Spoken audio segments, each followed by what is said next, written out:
All right, good morning, everybody. Welcome back to another wonderful episode of Digital Newsroom. It's a beautiful day outside, it's always a beautiful day. It's a beautiful day to report the news, so we're just going to go right ahead and get started on these stories. Today is a little dense. We got 6 real stories. It's going to be very tight pacing, about 1 to 2 minutes per headline, and we're just going to go. So it's Wednesday, June 3rd. A lot has happened these last Tuesday and overnight, so let's start talking about it. So our first headline is Bakersfield, a 15-hour hostage standoff. All the hostages are safe. So a 15-hour standoff at a Chase Bank building in Bakersfield, California, ended this morning at about 4:20 in the morning. An FBI agent shot and killed the suspect, and all 8 hostages are safe. So the suspect had barricaded himself in the building, which also houses a school district office. And he claimed to be wearing an improvised explosive vest and refused to release anyone for hours. And the FBI's elite hostage rescue team was called in, and 2 hostages were negotiated out before the final resolution. So this is today's segment 2. So we're going to go through how these standoffs work and how this one ended. Our next headline of the day is Trump proposes new tariffs on 60 countries. So late last night, the Office of the U.S. Trade Representative announced proposed tariffs on at least 10% imports from 60 trading partners, including the EU, China, UK, Canada, Mexico, and Taiwan. The legal basis is a Section 301 forced labor investigation, and these countries are accused of failing to crack down on goods made with forced labor. And for context, Trump's original broad tariffs were struck down by the Supreme Court. That was in February, and this is the administration's new vehicle for rebuilding the tariff wall. And these are only proposed tariffs. They go through a public commitment before taking effect. But 60 countries is not a minor announcement. And our next headline is the Anti-Weaponization Fund is dead for reals. So the acting attorney general, Todd Blanche, testified before Congress today, and he said, quote, "We are not moving forward with the fund, period." So the $1.7 billion fund, which was created when Trump settled his IRS lawsuit through his own attorney general, is officially scrapped after a federal judge temporarily blocked it and Senate Republicans balked. And the catch, Trump's protection from IRS audits, a separate part of that same settlement, remains in place. And Blanche confirmed that today. And we're going to get a full breakdown later. Our next headline today is Ukraine has hit St. Petersburg on the opening day of Putin's economic forum. So Ukrainian drones struck the St. Petersburg oil terminal and a Russian warship at Kronstadt naval base overnight. And it was timed to the opening morning of Putin's annual showcase economic forum. So you can see black smoke over Putin's home city on the day he hosts world business leaders to project economic strength. Russia said it was going to continue striking Ukraine systematically, and a Trump administration official actually was scheduled to attend this forum. More in the lightning round. Our next headline of the day is Trump names housing regulator as acting intelligence chief. So Trump announced yesterday on Tuesday that Bill Pulte is the current head of the Federal Housing Finance Agency, the FHFA, with little to no intelligence experience, is the new acting director of national intelligence. He will simultaneously keep his FHFA role overseeing Fannie Mae, Freddie Mac, and the U.S. mortgage market, while also running the U.S. intelligence community.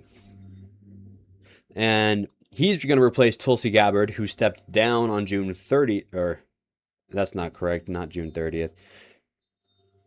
On May 30th, maybe? No, she stepped down much earlier than that. More in the lightning round. Oh, no, sorry.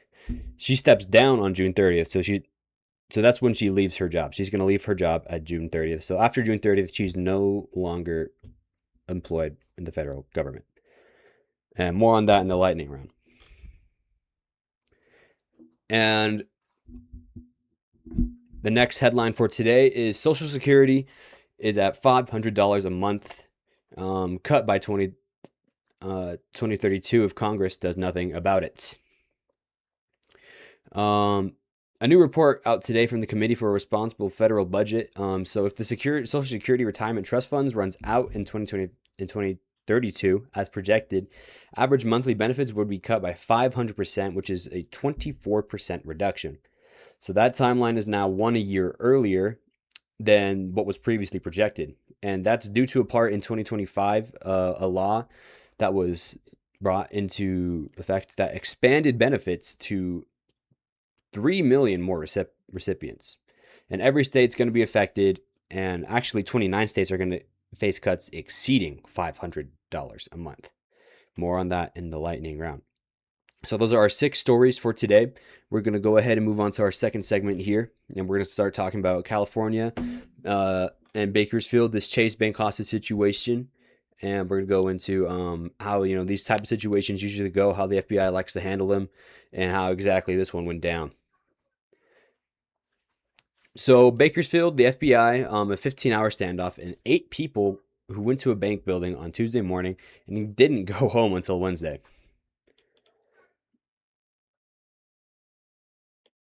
So what happened? We got the full timeline. So the building is on the corner of Chester Avenue and 17th Street in downtown Bakersfield, which is a multi-story building housing a Chase Bank branch on the ground floor and Kern County Unified District offices above. And this location matters. It's downtown. It's surrounded by many other businesses and city infrastructure. So the police had to establish a pretty wide perimeter, which means traffic closures between Truxton Avenue and 18th Street. And I will show you the full timeline I wrote down here. All right. So, Tuesday, June 2nd, the standoff begins. So at 1 p.m. local time, Bakersfield police receive a call about a bomb threat at the building. Officers arrive and determine a man has barricaded himself inside with several community members, and the suspect claimed to be wearing an improvised explosive vest, or an IED vest. And this is the detail that changes the response calculus entirely. So a suspect with a firearm is one situation, and a suspect with a potential suicide bomb in a building is a fundamentally different threat. So Bakersfield Police Department contained the perimeter and called in additional resources, like the FBI's Sacramento field office, and they confirmed it was aware of the crisis and was sending assistance. Okay, so Tuesday evening, negotiators make contact with the suspect by phone. Bakersfield Police Department Sergeant Eric Kelliden announced at a Tuesday afternoon press briefing, quote, the suspect had agreed to release one of the hostages. One person is out. And then after that, just after 9 p.m. local time, a second hostage got negotiated out. And they got 2 down, unknown number remaining of hostages. And the FBI's Elite Hostage Rescue Team, HRT, was called to the scene, confirmed by a law enforcement source to CNN. And you might be asking, so what is the FBI Hostage Rescue Team? So the HRT is the FBI's Tier 1 Special Operations Unit, roughly equivalent to SEAL Team 6 or Delta Force within the law enforcement world. They're based at Quantico, Virginia, deployable anywhere in the country within hours. They handle the highest risk domestic hostage situations. Situations where like local SWAT isn't really equipped for this kind of threat, especially when explosive devices are involved. And their presence in Bakersfield tells you exactly how seriously this IED threat was being taken. And then it brings us to Wednesday at June 3rd at 4:20 a.m. So the standoff ended. Quote, the hostage situation concluded following an officer-involved shooting involving the Federal Bureau of Investigation personnel, per Bakersfield's police department statement. And Bakersfield PD actually clarified that they were not involved in the use of force and that the shot was taken by FBI personnel. And the suspect was pronounced dead at the scene. So all hostages were located and unharmed, and they all received medical evaluation at the scene. So this all took place in about 15 hours. And now we got the suspect, what we know and what we don't know. So as of this broadcast, Bakersfield Police has not publicly released the identity of the suspect. What is confirmed is that he's an adult male who claimed to be wearing an IED vest, and he barricaded himself inside this building with 8 hostages.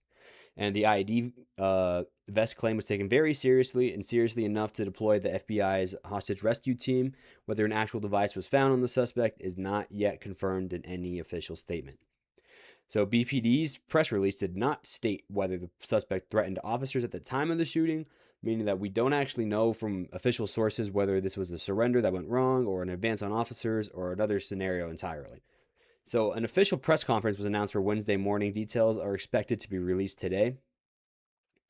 And this story is still developing, so when more information comes out, I will have that for you guys in reports on Instagram. And we'll also have a follow-up on our show on Friday. And this is the interesting part here, hostage negotiation and how these situations actually work.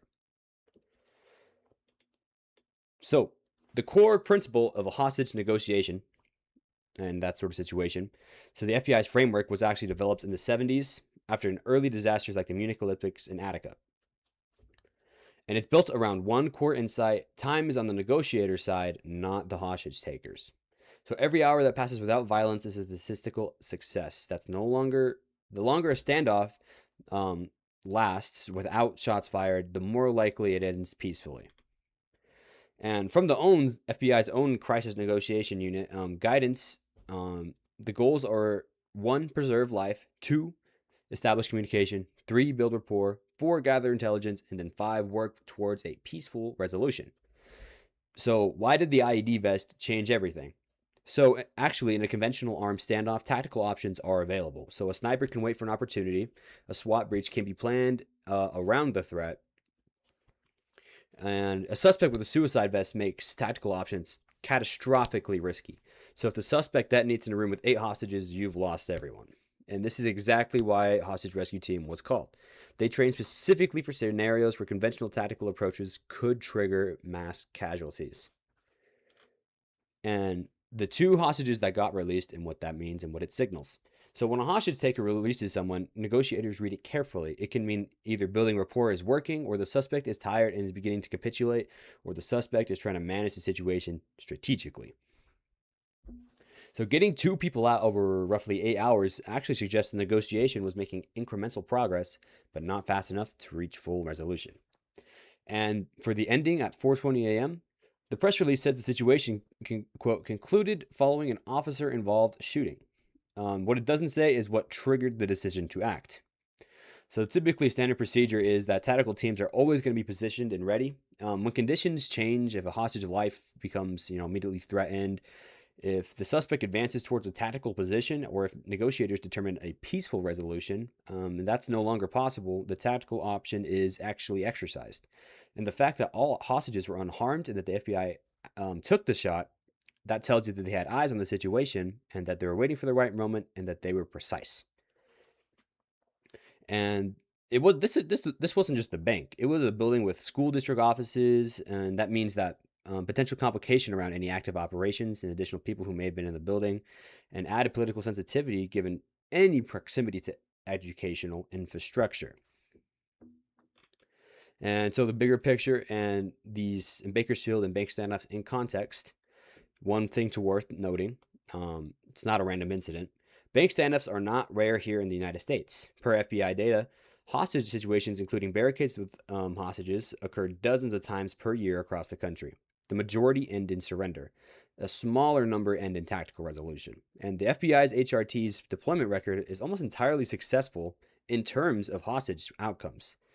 So their training specifically emphasizes for patient tactical waiting over aggressive breach. And JP Morgan Chase's statement that they gave after the standoff, quote, "We are grateful to law enforcement for their swift, professional response, and we're relieved that those who are being held are safe," end quote. And the branch actually remains closed right now. And for the community in Bakersfield, this was a downtown lockdown for 15 hours. So the area around 17th and Chester, which is the heart of the city, was effectively shut down through Tuesday night and into Wednesday morning, and traffic closures are actually still in effect, and this investigation is ongoing, and that press conference is expected today. So that cuts it for segment number 2. We're going to go through some questions. I'm going to answer some questions you might have, and we're going to just go through them. So how come 15 hours? Couldn't they have just rushed in sooner? And to that, the IED vest claim is the answer. So standard tactical options, which is like a SWAT breach, a sniper shot, all create the possibility of the suspect detonating if armed with explosives. Every hour of negotiation was an hour the suspect did not detonate and did not harm hostages, and it gave tactical teams more information about his position, his mental state, and the layout of the situation. The 2 hostage releases actually told negotiators that he was engaging with the process, and you don't interrupt with a process that's producing results. And this 4 a.m. timing is also suggesting tactical teams are waiting for the optimal window, which was fatigue. And fatigue in hostage situations is real. And a subject who's been awakened under stress for 15 hours is in a different mental state than someone at the start. So was the IED vest real, and did it actually have explosives? So as of this broadcast, there's no official confirmation on whether the device was functional. The press release does not address it. What we do know is that law enforcement treated this threat as credible, and that's why HRT was deployed. You don't call the FBI's Tier 1 unit for a bluff. So whether the vest was real, simulated, or inert will come out in the press conference and subsequent investigation. And don't get ahead of the official record on this one.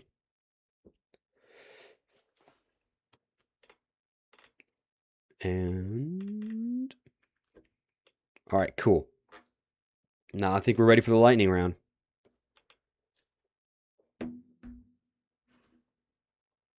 So what led to the standoff? You missed it? All right, so let me just back it up here real quick. So the police were actually, they were actually on it already. So Bakersfield police received a call, I think at 1 p.m. on Tuesday. Oh, too far. Let me pull up my notes. So yeah, so at 1 p.m. the Bakersfield police received a call about a bomb threat at the building. So officers arrived and then determined that a man had barricaded himself inside with the members of the community, and he claimed to be wearing an IED vest.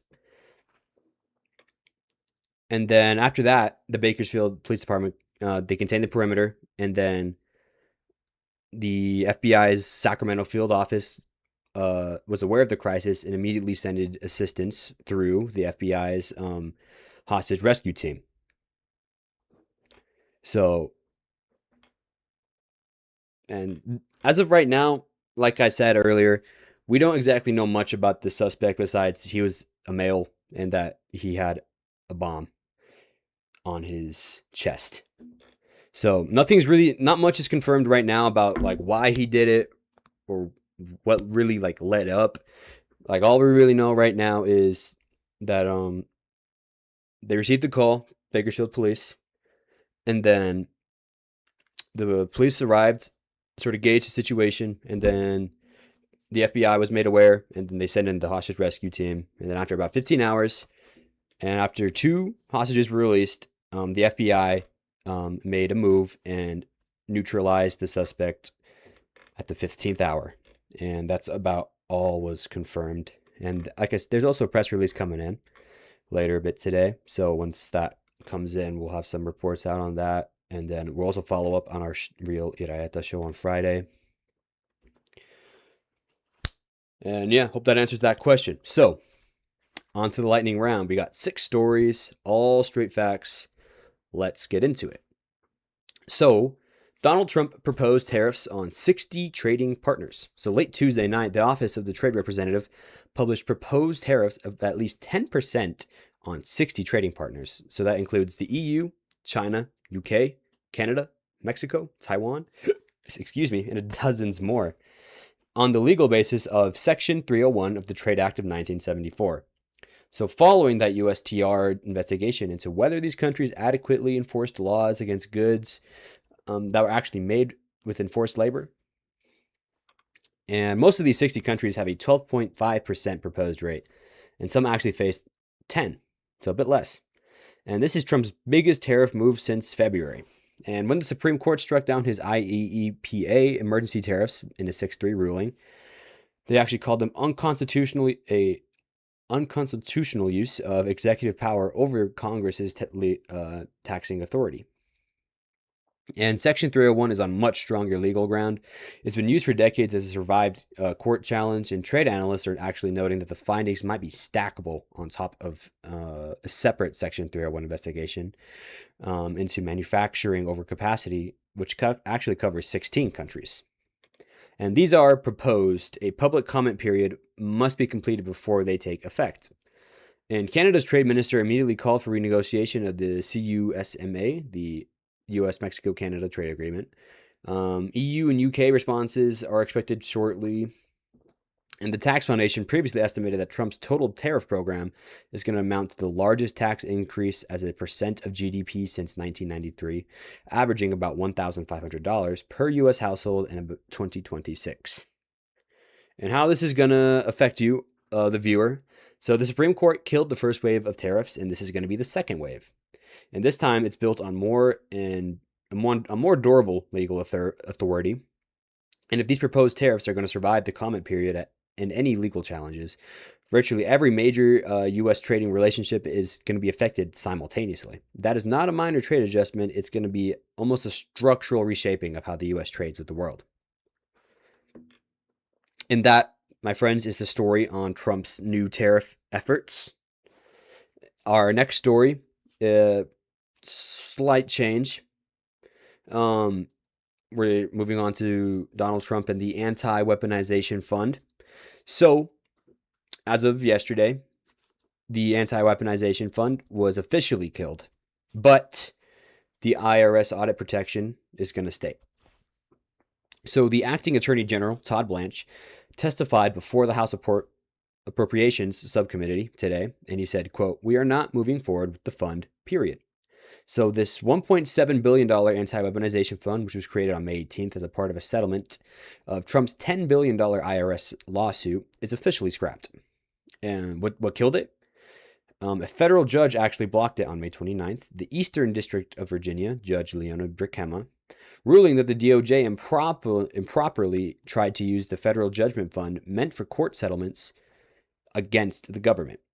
So to establish a new compensation program without congressional approval. And Senate Republicans, with concerns about payments to January 6 defendants, also created enough political pressure to make the fund unsustainable.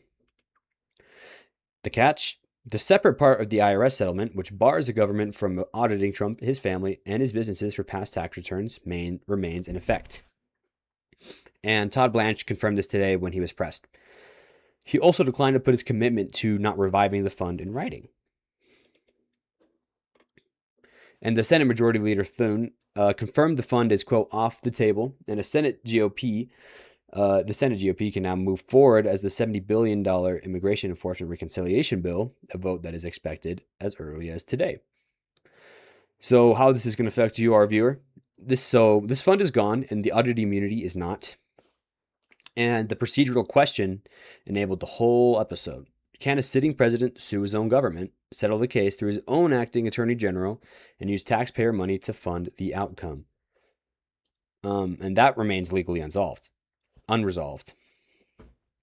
And then there's going to be a federal lawsuit challenging the IRS settlement itself, and that's still going to be pending.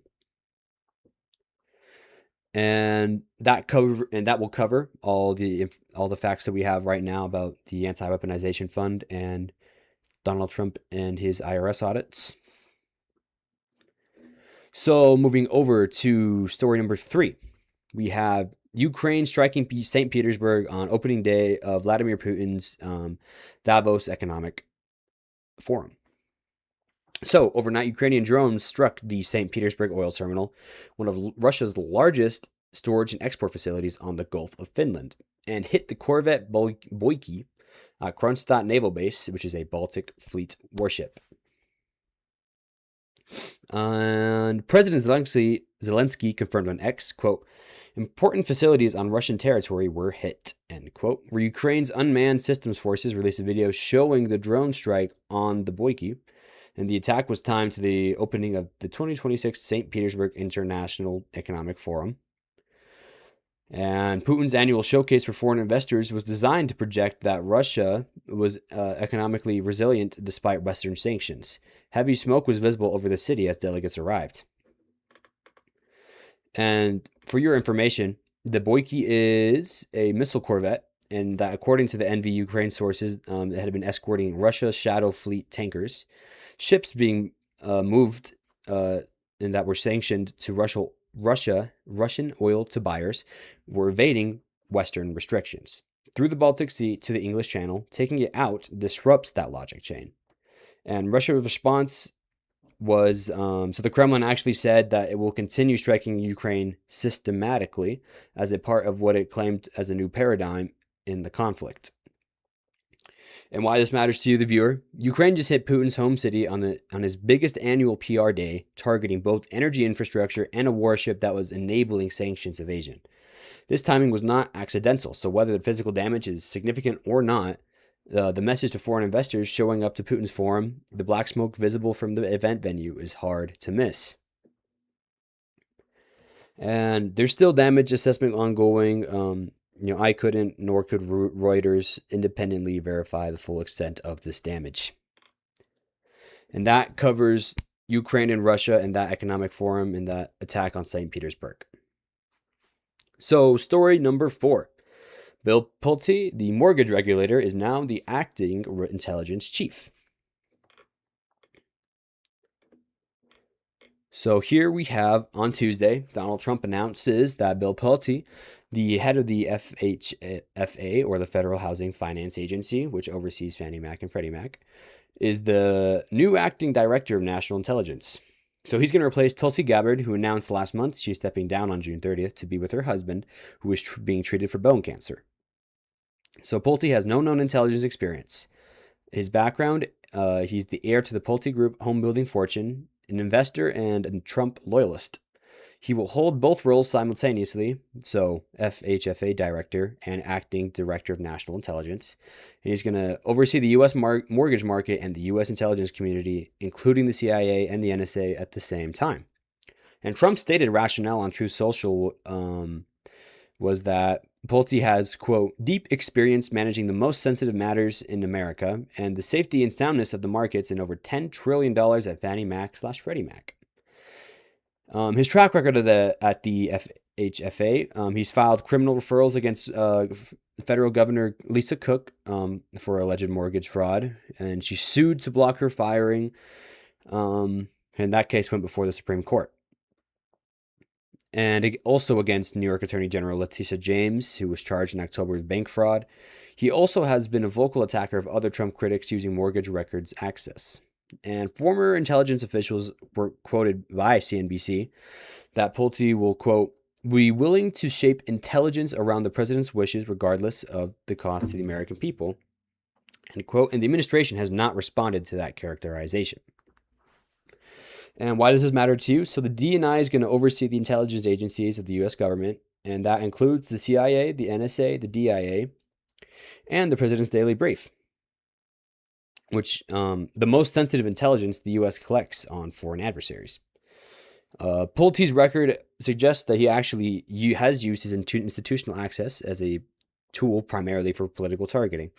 And whether that dynamic is going to carry into the intelligence community is the open question for every national security professional in Washington will be asking today. And that is all the information I have on Bill Pulte and his new job, or at least temporary job, as the acting director of national intelligence. So moving on to our next story, Social Security. So we're going to be seeing $500 a month cut by 2032 if nothing changes.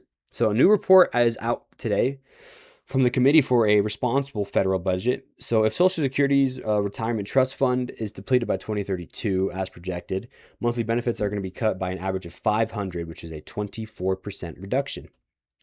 With no congressional action required to trigger it, it happens automatically by law. The trust fund depletion date is now 2032, 1 year earlier than the prior estimate, 2 years earlier than the 2024 projection. And what pulled it forward exactly? The 2025 Social Security Fairness Act. It expanded benefits approximately 3 million former public sector workers, and that includes teachers, firefighters, police officers who had been previously excluded. Good policy for them. It's going to add up to roughly $200 billion in obligations in over a decade, and it's going to move the insolvency timeline up. So what the cuts are going to look like by state. So we're going to see average monthly cuts range from $459 to $556. In 29 states, the cut exceeds $500, and the highest impact states are Connecticut, Delaware, and Maryland, Massachusetts, New Hampshire, New Jersey, Utah, Washington, and lower impact states like Mississippi, West Virginia, Arkansas, where the average benefits are lower.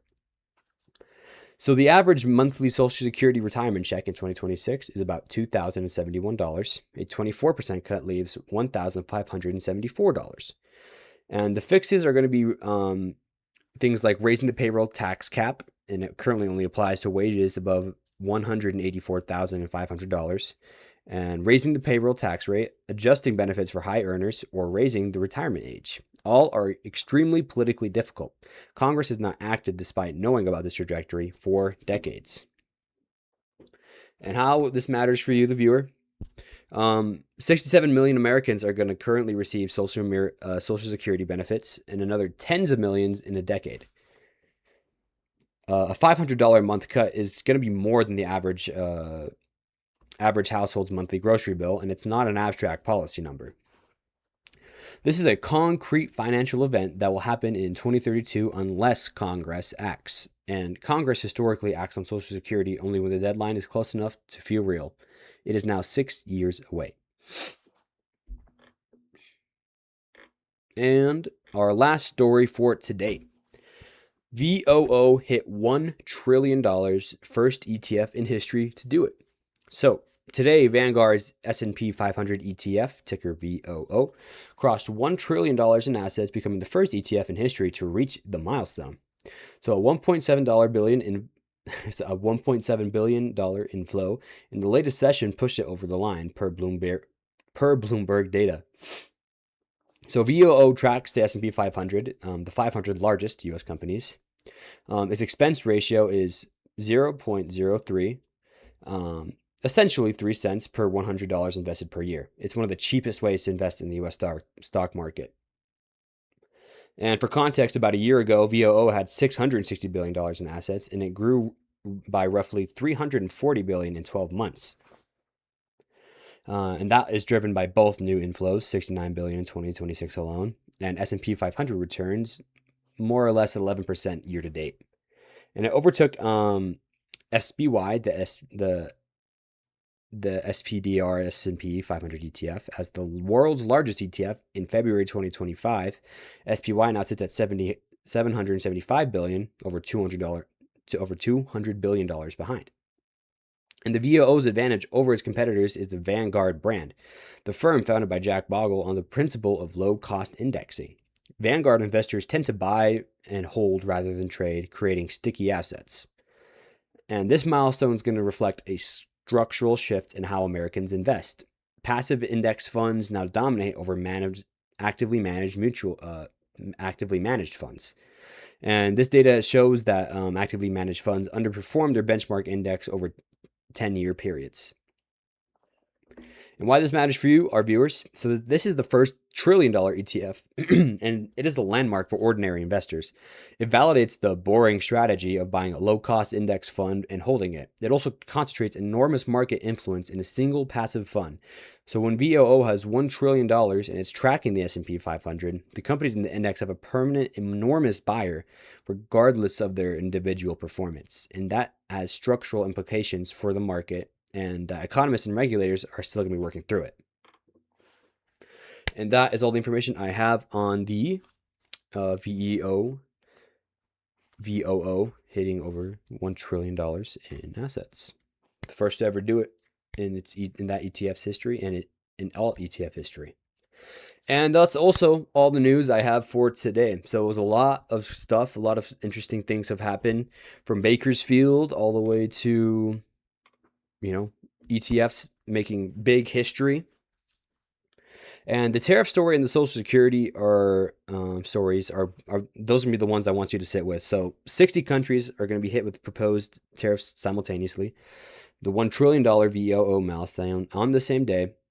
And this Social Security Trust Fund, 6 years from a $500 a month automatic cut, and these are all going to be underlined, all connected to the same underlying question: what does the American economy look like in 2030, and who's making these decisions right now? And everything's sourced. Everything's going to be linked in the description. All the sources I get for my notes that I compile here, I'm leaving the description. I always do, so you can go read for yourself. Make your own, really, pick and choose, see what you like, and see really how I kind of compile these notes and what all these other outlets are saying about these situations. Thank you for everyone for coming in to another wonderful day on Digital Newsroom at ASC News. Where, remember, all of this information is for you to decide. So whether you agree with some of these things, or if you want to feel a certain way about one thing, that's all for you to decide. I'm just here to tell you all the facts and then tell you to think for yourself, because remember, guys, a free thinking and informed American is one of the most dangerous forces on this planet. So once again, thank you for everybody for watching this stream, and I hope we all have a fantastic Wednesday. And yeah, that's all for you to decide. Thank you for tuning into the American Streaming Channel, and yeah, have a good Wednesday.